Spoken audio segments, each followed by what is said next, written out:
Well, needless to say, I'm always pleased when we win. And, I've been really challenging us to try to figure it out defensively and get more just engaged and active. And I thought they tried to do that tonight, especially in the first half. I thought John Newman looked like John Newman again defensively. Got his hands on a lot, and our deflections were better. So you hold somebody under 50, I'm going to be happy. That's the truth of it. I thought we had a chance to keep them at 45, and they scored 5 on the last 2 possessions. Wasn't happy about that. I got on Odie a little bit because I thought he gave up the 3 in the corner because he kind of froze in help, and then he gave up the split and the ball screen. They lay it in. So I told him, I said, shoot, I'm pissed about the last 5 because I thought we had a chance to hold a team to 45. But hold a team under 50. Our defense got more active for the first time in a long time. That's the stuff I'm pleased with. Breakdowns are more than there, and there's a lot of stuff we got to improve. I think I said this on the radio a minute ago. Everybody should know this. We those guys in that locker room, we've taken some of these last couple losses really hard. I mean, hard. Harder than I've had teams, and longer than I've had teams take losses, and we're not okay with them. So we've really tried to address some things and work on some things. And at the same time, I've seen our guys lose a little bit of their confidence. I think everybody can see that. Like they're questioning, a little bit, which is part of the growing process. So I don't like the 18 turnovers at all. And give Joe Diallo's done a terrific job at Merrimack, guys. He's been there 8 years. He's built an identity. He's built a big-time program. They won their league a year ago. They couldn't go to the NCAA tournament because they hadn't had enough years in Division One. The team that they beat goes Fairleigh Dickinson and then beats Purdue in the NCAA tournament. I mean, that's how good Merrimack is, and they've been that way year after year. So he's done a hell of a job, and that's the type of zone other coaches study. Like sometimes coaches do things and everybody else wants to try to figure out how. Joe's got a zone that we're all trying to learn, watching it because it's unique, it's effective, and they're like top 10 in the nation in turnover percentage in a zone. So I knew we'd turn the ball over a little bit tonight.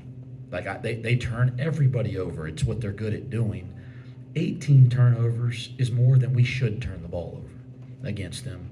So I'm not pleased with that, but we got to get our swagger back a little bit. So tonight it was just about trying to play the next play and letting our guys make some mistakes and find their confidence. I'm glad we finally made a couple 3-point shots. I thought we took good shots and made a couple. But, all in all, am I pleased with how we're playing? I'm not.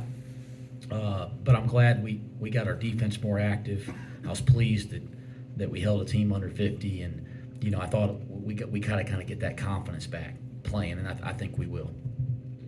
Is there a way to fix the confidence situation with this team? Because it's evident that they're not carrying themselves similar to how they did 2 weeks ago, or is it just a matter of you got to get out there and play better, and it comes with the territory?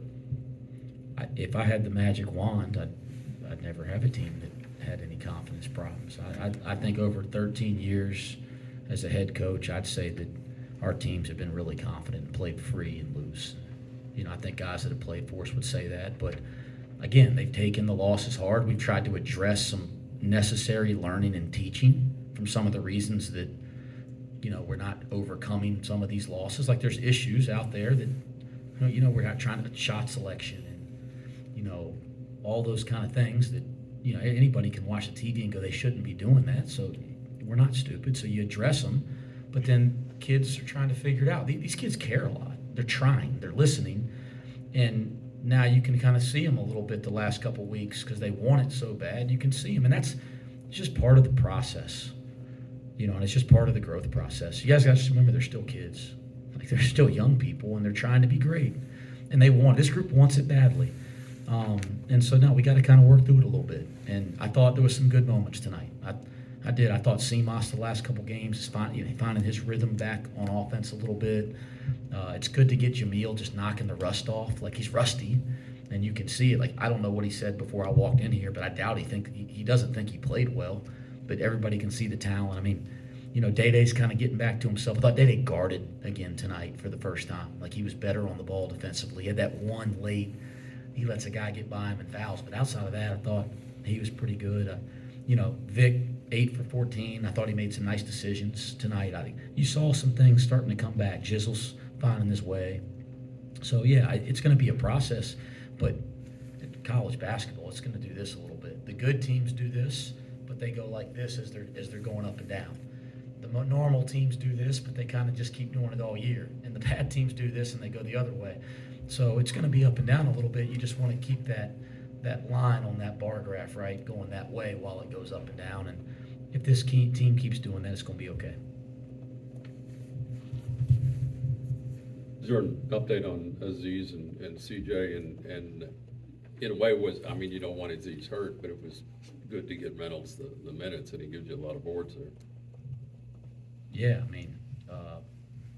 you guys look down.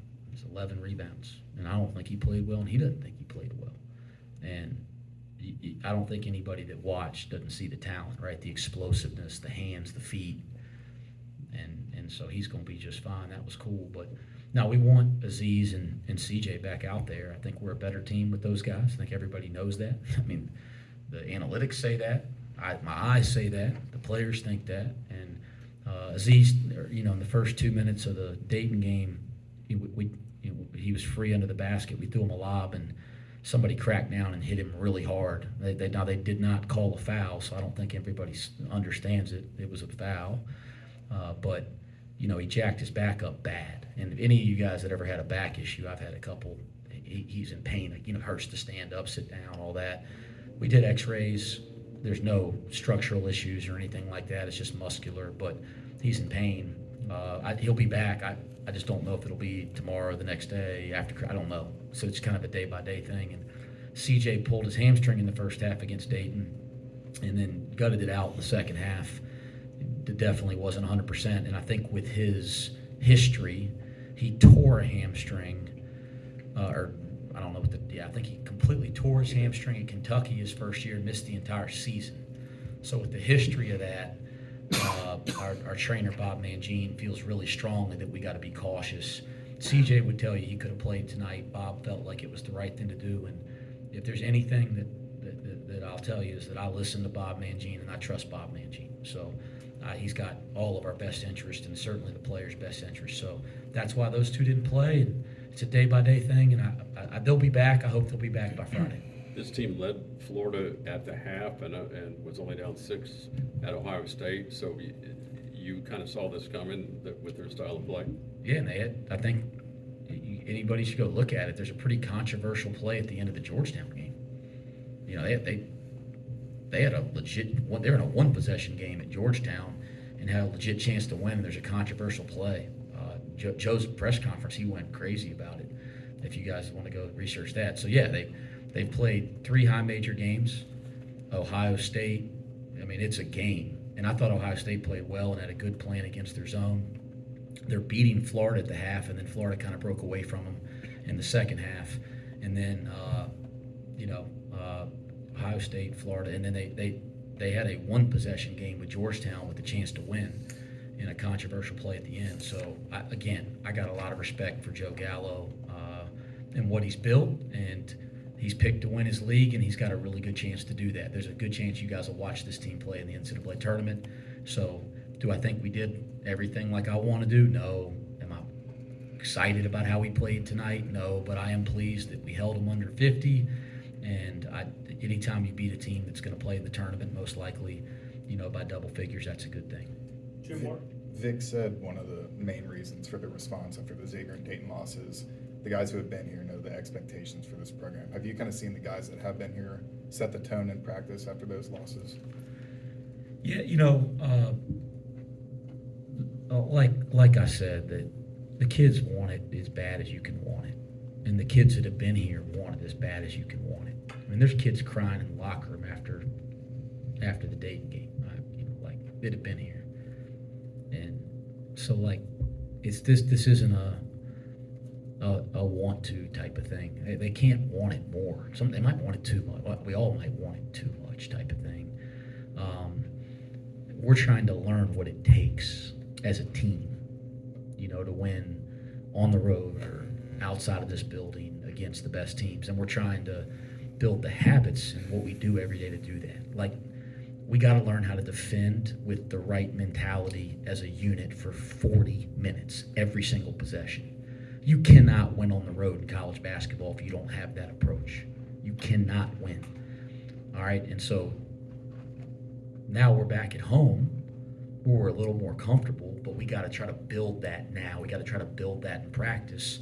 So if we get back on the road or as the competition gets better and better, we can't miss an opportunity to work on that. I think our guys are trying to learn what it takes.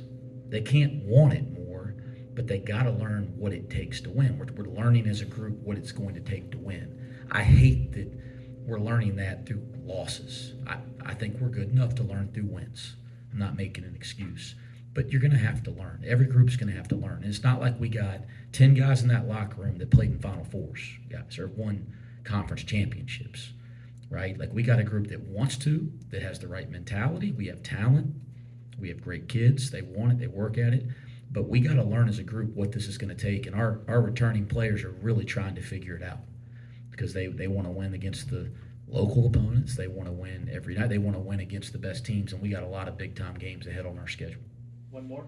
Wes, while you're figuring it out and while your kids are figuring it out, how hard is it to establish an identity if that's important to you? An identity starting with defense or something else? Establishing identity is everything to me.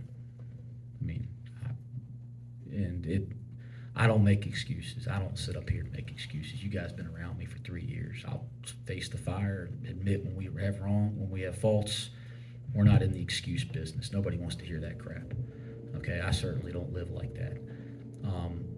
It's been part of the challenge to creating a real identity is like there's been a lot of changes, and I'm not complaining about it. But adding Aziz changes the makeup of the team. Everybody, and that's a good problem. Okay, I'm not complaining about it, but it changes the makeup of the team. He's a unique player. There's nobody else on our team that plays defensively and offensively like Aziz. So we got to figure out, and he's a major impact player. So we got to figure out, we didn't have him for however many competitions, I don't know, 6 or something like that.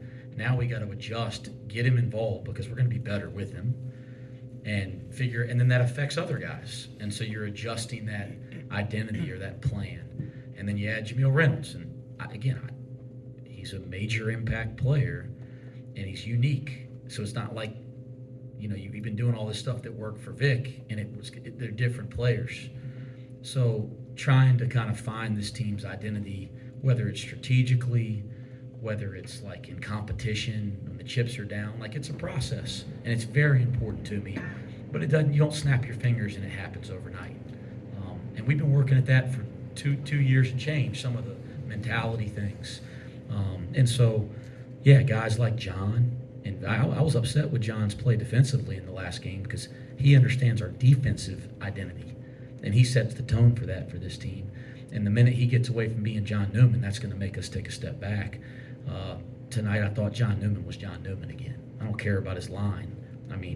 John Newman was John Newman on D. And so there are some things that have been established, work ethic and approach every day and a defensive mentality, but this team's still learning how to do that, and we've had a lot of changes, and I'm not making an excuse, but that does create some different challenges than a normal year.